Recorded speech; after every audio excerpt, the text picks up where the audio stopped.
Hello everyone, welcome to 365 Days to IIT series. Let's have a look at question of day number 28.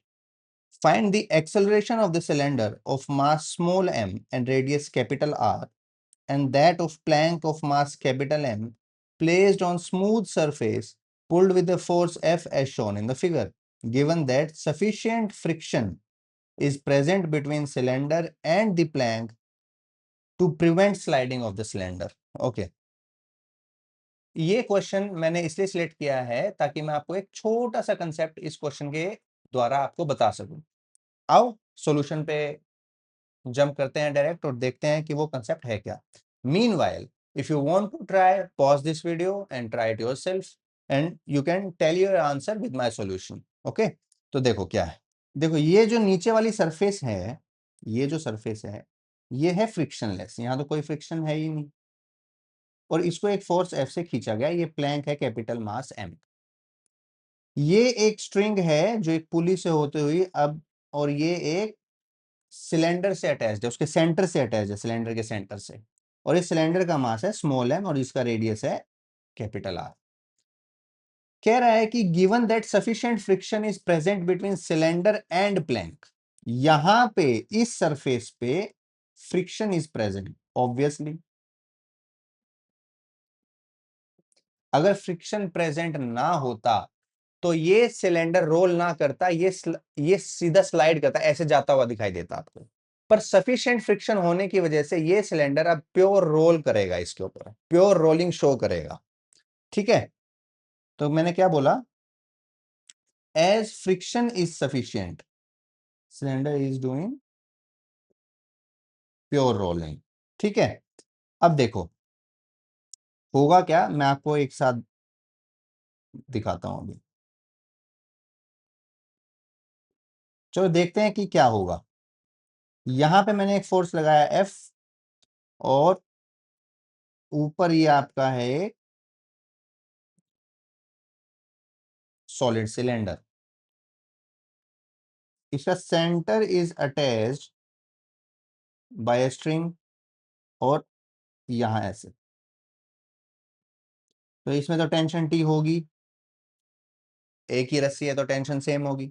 इसका मास है small m और friction present होगा, obvious सी बात है, तभी pure role कर रहा है। तो इस पे फ्रिक्शन आप इधर मान लो, तो इधर फ्रिक्शन पीछे की साइड। आप फ्रिक्शन कहीं भी मान सकते हो, इट डजेंट मैटर, वो अपने आप डायरेक्शन प्लस माइनस का आंसर आ जाएगा। फ्रिक्शन फिलहाल के लिए मैं सिलेंडर पे राइट मान रहा हूं और तो प्लैंक पे जो फ्रिक्शन होगा वो लेफ्ट लगेगा।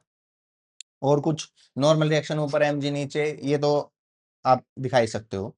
अब इसकी एक्सेलरेशन आपने a मानी, तो इसकी एक्सेलरेशन भी क्या होगी, a, क्योंकि सेम स्ट्रिंग से कनेक्टेड है, रस्सी एक ही है। तो अगर प्लैंक a एक्सेलरेशन से आगे जाएगा तो ये सिलेंडर भी a एक्सेलरेशन से पीछे आएगा। क्लियर? ठीक है। As cylinder and plank are connected by single string, hence their acceleration is same।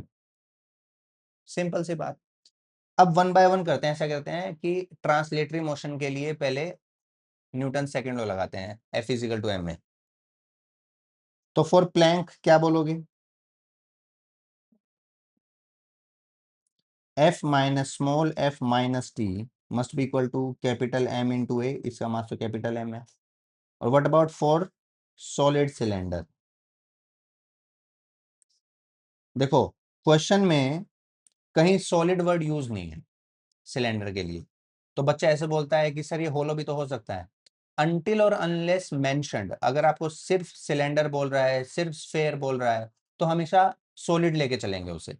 अगर वो होलो होगा तो आपको बकायदा सवाल के अंदर वो मेंशन करेगा कि एक होलो सिलेंडर है या एक होलो स्फेयर है। ठीक है, तो सॉलिड सिलेंडर के लिए देखो T minus F must be equal to small m into A, ये पहली इक्वेशन और ये दूसरी इक्वेशन। अब आपका सिलेंडर प्योर रोल तो कर ही रहा है, तो इसका मतलब टॉर्क प्रेजेंट है उसके ऊपर, तभी तो घूम पा रहा है वो। तो टॉर्क की इक्वेशन क्या करें, तो टॉर्क की इक्वेशन भी क्या होगी इसमें देखो, what about equation of torque?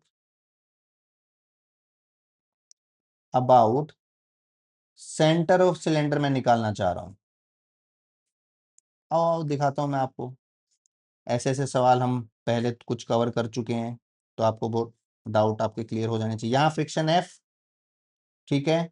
अच्छा, यहाँ पे टेंशन टी, और देखो और देखो और देखो, नीचे लगा एम जी, ऊपर लगा नॉर्मल रिएक्शन, और ये है सेंटर सी, रेडियस इसका आर।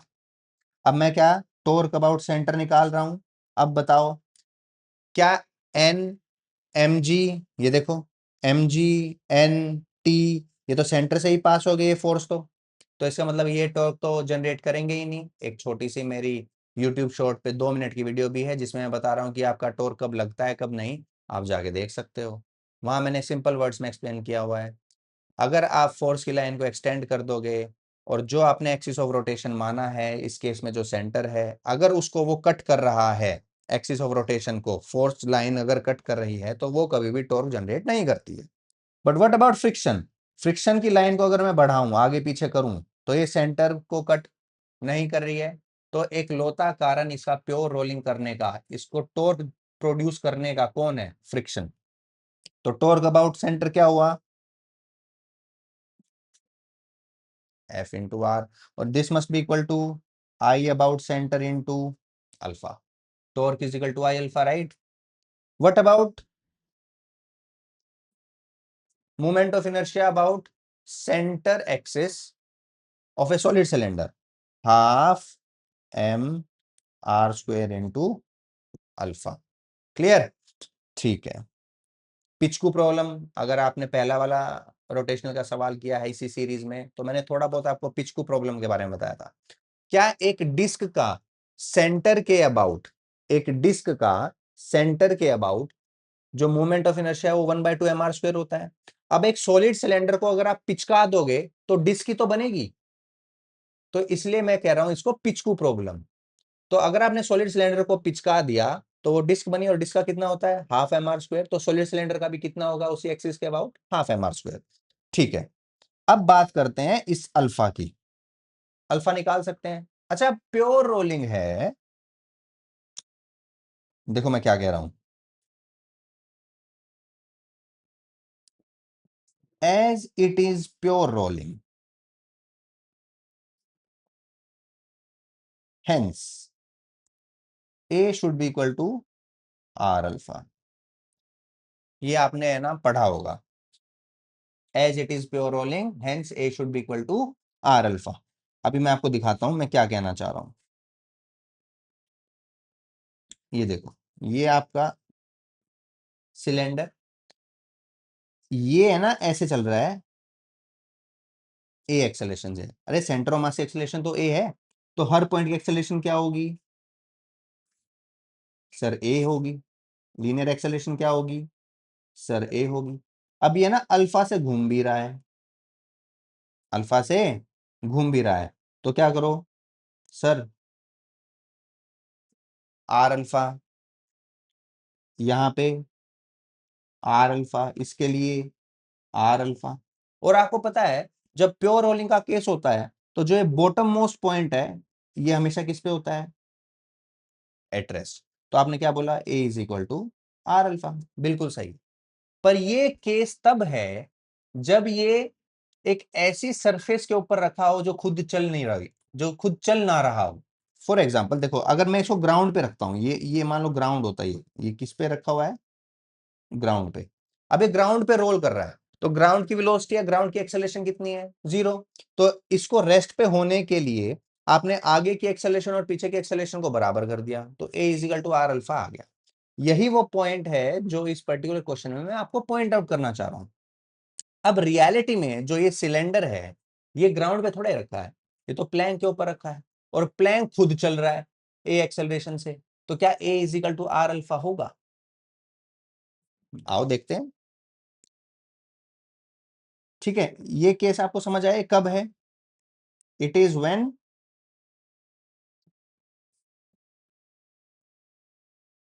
द रोलिंग बॉडी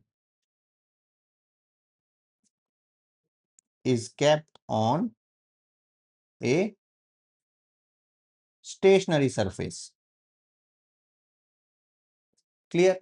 अब हमारा केस कैसा है? हमारा केस कुछ ऐसा है, ये आपका सिलेंडर और ये आपका प्लैंक का सरफेस है। क्लियर। अब इसका तो वही सेम, ये तो इसका तो हर पॉइंट कैसे चलेगा सर? ए एक्सेलरेशन से, ये वाला भी ए से, और अगर ये ऐसे अल्फा से घूम रहा है तो इधर ही आर अल्फा, इसके लिए आर अल्फा, इसके लिए पीछे आर अल्फा। क्लियर। बट देखो देखो देखो, क्या प्लैंक खुद ए एक्सेलरेशन से चल रहा है? तो इसका मतलब जो प्लैंक का कोई भी अब प्लैंक तो रिजिड बॉडी है ना, तो उसके ऊपर आप कोई भी पार्टिकल लोगे तो वो भी किस एक्सेलरेशन से चलेगा? A. But for pure rolling this point should be at rest all the time for pure rolling. Clear. इसका मतलब क्या है? क्या इस पॉइंट को मैं पी कह रहा हूं? अरे कोई नहीं, दोबारा बना लेते हैं। ये आपकी प्लैंक की सरफेस है, ठीक है, और ये आपका अल्फा। इस पॉइंट को मैं पी नाम दे रहा हूं। पी पॉइंट को मैं कैसे दिखा सकता हूं? और नीचे ये तो प्लैंक चल ही रहा है ए एक्सेलरेशन से। सो फॉर प्योर रोलिंग अब पी रेस्ट पे रहना चाहिए, और अगर पी रेस्ट पे रहेगा तो ऐसा मतलब R alpha minus A should be equal to A. जो प्लैंक की एक्सेलरेशन है, क्या वही सिलेंडर की एक्सेलरेशन होनी चाहिए ताकि रिलेटिव एक्सेलरेशन जीरो हो? इसका मतलब जो बॉटम मोस्ट पॉइंट है, जो पी पॉइंट मैंने कंसीडर किया, वो हमेशा रेस्ट पे रहेगा। यहां से क्या आया? R alpha is equal to 2a, तो alpha is equal to 2a by R. ये एग्जैक्ट अल्फा की वैल्यू है जो आप इस इक्वेशन में पुट करोगे। ये नहीं पुट करोगे। ये कंसेप्ट कब लगाना है कब नहीं, अब आपको क्लियर हो गया होगा। ये तभी लगेगा, ये ऊपर वाला जब आपका सरफेस स्टेशनरी हो। अगर आपका सरफेस खुद मूविंग हुआ, चल रहा होगा, तो आप प्रॉपर रिलेटिव के कंसेप्ट से काइनेमेटिक्स लगाते हुए, प्योर रोलिंग की कंडीशन सेटिस्फाई करते हुए आप अल्फा की वैल्यू निकालोगे। क्लियर। आओ अब वैल्यू पुट कर देते हैं इसमें। तो ये आया F R half M R square 2a/r। R से आर, एक आर से एक आर, 2 से 2। तो फ्रिक्शन किसके बराबर आया? एम में, सॉरी ये छोटा एम है,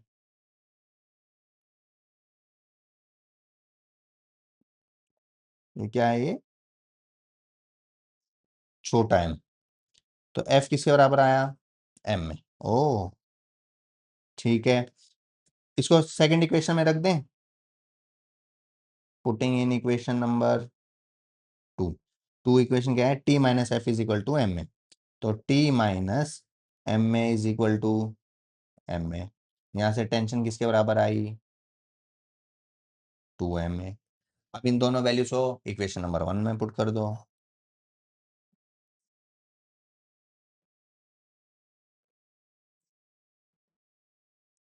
वन क्या है? एफ माइनस, छोटा F minus T,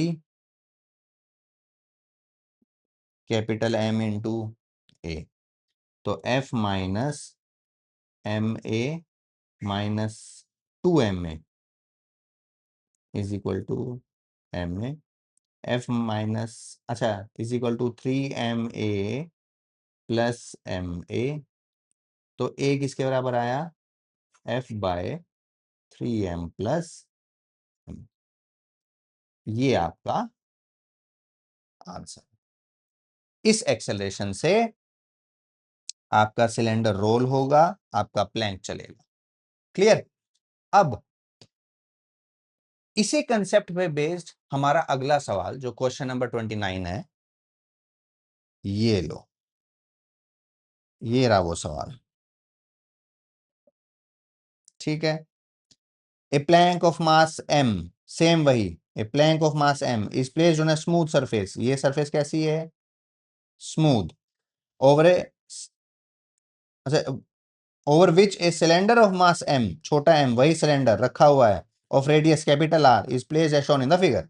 Now the plank is pulled towards right with an external force F. Same वैसे ही condition.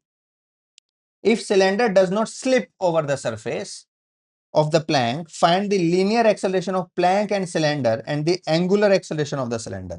Now, this does not slip. तो मतलब क्या, कौन सा केस है? सीधी सी बात है, प्योर रोलिंग का केस है। सेम सवाल है, बस उसमें पहले एक रस्सी ऐसे बंधी हुई थी, पर इसमें ऐसा कुछ नहीं है, इसमें रस्सी है नहीं। अगर आप इसको आगे खींचोगे तो ये सिलेंडर पीछे रोल होगा किसी एंगुलर एक्सेलरेशन अल्फा से। तो आपको क्या बताना है? इसकी लीनियर एक्सेलरेशन बतानी है, इसकी लीनियर एक्सेलरेशन बतानी है, और इसकी एंगुलर एक्सेलरेशन भी बतानी है। अब ये आप डिसाइड करो कि इसकी लीनियर एक्सेलरेशन और इसकी लीनियर एक्सेलरेशन सेम होगी या नहीं होगी, और अलग अलग होगी तो क्यों होगी और कितनी होगी। ठीक है, इसके बारे में बात करते हैं हम next time. So till then, take care, keep practising, best of luck, and thank you so much for watching.